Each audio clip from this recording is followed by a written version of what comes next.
Romantic story. पिया बाबरा रोज रोज की चिक चिक से तंग आकर आखिर एक दिन सुभाष के मुख से निकल ही गया कि हाँ, मैं सुहानी से प्यार करता हूँ और उससे शादी भी करना चाहता हूँ। हेलो दोस्तों, मेरा नाम डॉक्टर सुभाष है। एक डॉक्टर की दास्तान रिजवाना की जुबान में। घंटी बजते ही दरवाजे खोल दिए गए थे। डॉक्टर सुभाष गर्ग चुपचाप बाहर निकल गए। सबकी तरह उनके हाथों में भी फावड़ा टोकरी थमा दिए गए थे। सुभाष ने हैरत से अपने हाथों को देखा कि जिनमें कल तक सिरिंज और ऑपरेशन के पतले नाजुक औजार होते थे, अब उनमें फावड़ा और कुदाल थमा दी गई। क्यों डॉक्टर, उठा तो पा रहे हो ना? एक कैदी ने मस्खरी की। अब यहाँ कोई नर्स तो मिलेगी नहीं जो अपने नाजुक नाजुक हाथों से आपको कैंची छुरी थमाएगी। सभी कैदियों को एक बड़ी चट्टान पर पहुँचा दिया गया और कहा गया कि यहाँ की चट्टानों को तोड़ना शुरू करो। यह सुनकर सुभाष के पूरे शरीर में सिहरन सी दौड़ गई थी। यह क्या हो गया मुझसे? कुछ भी बुरा करते समय आखिर ऐसे अंजाम के बारे में हम क्यों नहीं सोच पाते हैं? सुभाष मन ही मन अपने उस अतीत के लिए तड़प उठे जिसकी वजह से आज वे जेल की सज़ा काट रहे हैं। और अब कुछ हो भी नहीं सकता था। इतनी भारी कुदाल उठाकर पत्थर तोड़ना आसान नहीं था। डॉक्टर सुभाष गर्ग बहुत जल्दी थक गए। पहले पत्थर तोड़ना, फिर उन्हें फावड़े की मदद से तसले में डालना। कुदाल की 4 चोटों में ही उनकी सांस फूल गई थी। काम रोककर वहीं पत्थर पर बैठकर वे सुस्ताने लगे। हीरा लाल ने दूर से देखा और अपना काम रोककर वहीं आ गया। थक गए डॉक्टर? सुभाष चुप रहे। बेंत लगते ही दर्द से तड़प उठे डॉक्टर। अपनी हैसियत और हालात पर सोचकर उनकी आंखें भर आई। चुपचाप डॉक्टर ने कुदाल उठा ली और काम में जुट गए। जैसे तैसे शाम हुई। सभी कैदी अपनी अपनी कोठरी में पहुंचा दिए गए। अपनी कोठरी में लेटे लेटे डॉक्टर सुभाष बार बार आंखें झपकाने की कोशिश कर रहे थे, पर गंदी सीलन भरी जगह और नीची छत देखकर लग रहा था जैसे वह अभी सिर पर टपकने ही वाली है। 2 दिन पहले एक रिपोर्टर उनका इंटरव्यू लेने आई थी। उसने प्रश्न किया था, अपने प्यार को पाने के लिए क्या पत्नी का कत्ल जरूरी था? आप तलाक भी तो ले सकते थे। डॉक्टर की यादों के मलबे में जाने कितने कांच और पत्थर दबे हुए थे। रात भर ख्यालों की हथेलियां उन पत्थरों और कांच के टुकड़ों को उनके जज्बातों पर फेंकती रहती है। काश वे उत्तर दे पाते कि इतने बड़े बड़े बच्चों की माँ और अमीर बाप की बेटी को तलाक देना कितना कठिन था। सुभाष गर्ग जिस साल डॉक्टरी की डिग्री लेकर घर पहुँचे थे, उसी साल 6 माह के भीतर ही वीना पत्नी बनकर उनके जीवन में आ गई थी। वीना बहुत सुंदर तो नहीं, पर आकर्षक जरूर थी। बड़े बाप की इकलौती संतान थी वह। उसके पिता ने सुभाष के लिए नर्सिंग होम बनवाने का केवल वादा ही नहीं किया, बल्कि टीके की रस्म होते ही वह हकीकत में बनने भी लगा था। माता पिता बहुत गदगद थे। सुभाष भी नए जीवन के रोमांचक पलों को भरपूर सहेज रहे थे। जैसे जैसे डॉक्टर सुभाष अपने नर्सिंग होम में व्यस्त होने लगे और वीना अपने बच्चों में, तो पति पत्नी के बीच मधुरता धूमिल हो चली। वीना के तेवर बदले तो मुंह से अब कर्कश स्वर निकलने लगे। उसे हर पल याद रहने लगा कि वह एक अमीर पिता की संतान है और वारिस भी। इसीलिए घर में उसकी पूछ कुछ अधिक होनी चाहिए। इसीलिए उसकी शिकायतें भी बढ़ने लगी। सुभाष जैसे जैसे पत्नी वीना से दूर हो रहे थे, वैसे वे नर्सिंग होम और अपने मरीजों में खोते जा रहे थे। जीवन में तनिक भी मिठास नहीं बची थी। दवाओं की गंध में फूलों से प्यारे जीवन के क्षण खो गए थे। याद करते करते न जाने कब डॉक्टर सुभाष को नींद ने आ घेरा।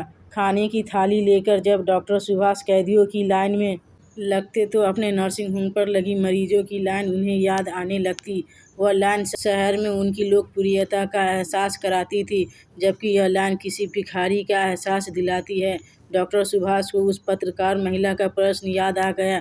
क्या सचमुच समस्या इतनी बड़ी थी? क्या और कोई राह नहीं थी? खाना खाते समय लगभग वो रोते रहते। अपने घर की वह शानदार डाइनिंग टेबल उन्हें याद आने लगती। बस वही तो कुछ पल थे जिसमें पूरा परिवार एक साथ बैठकर खाना खाता था। हालांकि यह नियम भी वीना ने ही बनाया था। वीना का नाम व चेहरा दिमाग में आते ही डॉक्टर सुभाष फिर पुरानी यादों में खो से गए। उस साल बड़ा बेटा पुनीत इंजीनियरिंग पढ़ने IIT रुड़की गया था और छोटा भी मेडिकल के लिए चुन लिया गया था। इधर नर्सिंग होम में पहले से और अधिक काम बढ़ गया तो डॉक्टर सुभाष दोपहर में घर कम आने लगे। रोज की तरह उस दिन भी घर से उनका टिफिन नर्सिंग होम आ गया था। उनके सामने प्लेट रखकर चपरासी ने सलाद निकाला था। तभी तीव्र सुगंध का झोंका लिए 30 वर्ष की एक युवती ने कमरे में प्रवेश किया। सॉरी सर, आपको डिस्टर्ब किया। डॉक्टर सुभाष ने गर्दन उठाई तो आंखें खुली की खुली रह गई। मन में ख्याल आया कि इतना सौंदर्य कहाँ से मिल जाता है किसी किसी को। सर, मैं डॉक्टर सुहानी, मुझे आपके पास डॉक्टर रावत ने भेजा है कि तुरंत आपसे मिलूं। एक सांस में बोलकर युवती अपना पसीना पोंछने लगी। सुभाष मुस्कुरा दिए। आइए बैठिए। नो सर, आप कहे तो मैं थोड़ी देर आती हूँ। नर्वस क्यों हो रही हो डॉक्टर, आप बैठिए। सुभाष ने खड़े होकर सामने वाली कुर्सी की ओर संकेत किया। सुहानी डरती हुई कुर्सी पर बैठ गई। डॉक्टर सुभाष ने चपरासी को इशारा किया तो उसने दूसरी प्लेट सुहानी की तरफ रख दी। नो सर, मैं दोपहर में पूरा खाना नहीं खाती हूँ, आप सलाद लीजिए। उनके इतने अनुरोध की मर्यादा रखते हुए सुहानी ने थोड़ा सा सलाद अपनी प्लेट में रख लिया। डॉक्टर सुभाष उसके सौंदर्य को देखते हुए मुस्कुराकर बोले, आज मेरी समझ में आया है कि कैसे लड़कियां केवल सलाद खाकर सुंदरता बनाए रखती है। सुहानी ने संकोच से देखा और बोली, ओके डॉक्टर। डॉक्टर सुभाष ने कांटे में पनीर का एक टुकड़ा फंसाकर मुख में रख लिया और बोले, आप यहाँ मेरी सहायक के रूप में काम करेंगी। अभी थोड़ी देर में सुंदर आपको केबिन दिखा देगा। उस दिन के बाद डॉक्टर सुभाष का हर दिन सुहाना होता गया। सुहानी केवल सौंदर्य की नहीं, मन की भी सुंदरी थी। उसके मीठे बोल डॉक्टर सुभाष में स्फूर्ति भर देते। यह काम की नज़दीकियाँ कब प्यार में बदल गई, दोनों को पता ही नहीं चला। तब घर का पूरा उत्तरदायित्व वे अच्छी तरह पूरा कर रहे थे, पर पहले की तरह अब घर पर दुखी भी होते तो सुहानी की यादें उनकी आंखों में घुली मिली रहती। उन दिनों वीणा कुछ अधिक ही चिड़चिड़ी होती जा रही थी। शायद इसकी वजह यह थी कि बच्चों के जाने के बाद सुभाष भी उससे दूर हो गए थे और बढ़ती दूरी के चलते उसको अपने पति सुभाष पर शक हो गया था। एक रात वीणा ने पूछ ही लिया, आजकल कुछ ज़्यादा ही महकने लगे हो, क्या बात है? डॉक्टर सुभाष चौंक पड़े। ये क्या बेसिर पैर की बातें कर रही हो? अब उम्र महकने की तो रही नहीं। मेरी तकदीर में तो आयोडीन और बस आदमियों की उम्र महकने के लिए हमेशा 16 की होती है। देखो वीणा, रात दिन दवाओं की खुशबू सूंघते सूंघते जी खराब होने लगता है तो कभी कभार सेंट छिड़क लेता हूँ। बहुत संभव है कि कभी ज़्यादा सेंट छिड़क लिया होगा। सुभाष ने सफाई दी। लेकिन धीरे धीरे वीणा की शिकायतों और डॉक्टर सुभाष की सफाइयों का सिलसिला बढ़ गया। नर्सिंग होम में वीणा के बहुत सारे अपने आदमी भी थे जो तरह तरह की रिपोर्ट दे रहे थे। तुम्हारे इतने बड़े बड़े बच्चे हो गए हैं, कल को उनकी शादी होगी, बुढ़ापे में इश्क फरमाते, कुछ तो शर्म करो। वीणा क्रोध में उन्हें सुनाती। सुभाष ने उन दिनों चुप रहने की ठान ली थी, इसीलिए वीणा का पारा अधिक गर्म होता जा रहा था। रोज रोज की चिक चिक से तंग आकर आखिर एक दिन सुभाष के मुख से निकल ही गया कि हाँ, मैं सुहानी से प्यार करता हूँ और उससे शादी भी करना चाहता हूँ। डॉक्टर सुभाष को जेल की यातना सहते महीनों बीत चुके थे, लेकिन घर से मिलने कोई नहीं आया था। वे बच्चे भी नहीं जो उनके ही अंश हैं और जिनको उन्होंने अपना नाम दिया है। ऐसा नहीं कि बच्चे उन्हें प्यार नहीं करते, पर माँ तो माँ होती है। माँ की हत्या ने उन्हें बच्चों की नज़रों में एक अपराधी, माँ का हत्यारा साबित कर दिया था। पर क्या इस हादसे के लिए वे अकेले ही उत्तरदायी है? बच्चे क्या जाने कि वीणा सुहानी को लेकर कितनी हिंसक हो उठी थी। एक दिन गुस्से में उसने कहा भी था, आप अगर सोचते हैं कि मैं आपसे तलाक ले लूँगी और आप मज़े से उससे शादी कर लेंगे, तो मैं आपको याद दिला दूँ कि मैं उस बाप की बेटी हूँ जो अपनी जिद के लिए कुछ भी कर सकती है। मेरे एक इशारे पर आपकी वह प्रेमिका कहाँ गायब हो जाएगी, पता भी नहीं चलेगा। वीणा की धमकियाँ जैसे जैसे बढ़ रही थी, वैसे वैसे सुभाष की घबराहट भी बढ़ रही थी। वे अच्छी तरह जानते थे कि इस आयु में बड़े बड़े बच्चों के सामने पत्नी को तलाक देना या दूसरा विवाह करना उनके लिए सरल न होगा, पर सुहानी को वीणा सताए यह भी उन्हें स्वीकार नहीं था। इसीलिए ही उन्होंने सुहानी से कहा था कि वह जितनी जल्दी हो सके यहाँ से लंबे समय के लिए कहीं दूर चली जाए। अगले दिन सुहानी को नर्सिंग होम में न देखकर वीना बोली थी, उसे भी भगा दिया ना? क्या मैं उसे खोज नहीं सकती? पाताल से भी खोज कर उसे अपनी राह से हटाऊंगी। तुम समझते क्या हो अपने आप को? इतनी नफरत किस काम की? गुस्से से डॉक्टर सुभाष ने कहा था। क्या इस उम्र में मैं दूसरी शादी कर सकता हूँ? प्यार तो कर रहे हो इस उम्र में। नहीं, किसी ने गलत खबर दी है। किसी ने गलत खबर नहीं दी, वीना फुफकारती हुई बोली। मैंने स्वयं आपका पीछा करके अपनी आंखों से आप दोनों को एक दूसरे की बाहों में सिमटे देखा है। डॉक्टर सुभाष स्तब्ध थे। कितनी तेज है यह औरत, घबरा कर कहा। अपने बच्चों को भी हम किसी अच्छी बात पर प्यार कर लेते हैं, शर्म नहीं आती तुमको इतना झूठ बोलते हुए? वीना के अंदर का झंझावात बुरी तरह उफन रहा था। उस दिन पत्थर तोड़ते हुए हीरा ने कहा, डॉक्टर आप चाहते तो बच सकते थे। आपने बीवी की कार का पीछा क्यों किया? अच्छे भले नर्सिंग होम में बैठे रहते तो बच जाते। मैं बहुत डरा हुआ था क्योंकि वीना के पिता के आदमी उसकी सुरक्षा में लगे हुए थे। शायद हत्या की सुपारी लेने वाला अपना काम न कर पाता। हीरालाल की सहानुभूति पाकर डॉक्टर सुभाष ने भी बोल दिया, उसके आदमी चारों तरफ सुरक्षा में फैले रहते हैं, तभी तो आप आसानी से अंदर हैं। शायद हीरालाल ठीक कह रहा था। वे क्या करते? जो कुछ भी हुआ वह सोची समझी योजना का हिस्सा नहीं था। वह सब कुछ केवल सुहानी को बचाने की जिद से हो गया। शायद उनसे बचकानी हरकत हो गई। इतनी बड़ी बात को गंभीरता से नहीं लिया और नतीजे के बारे में भी नहीं सोचा था।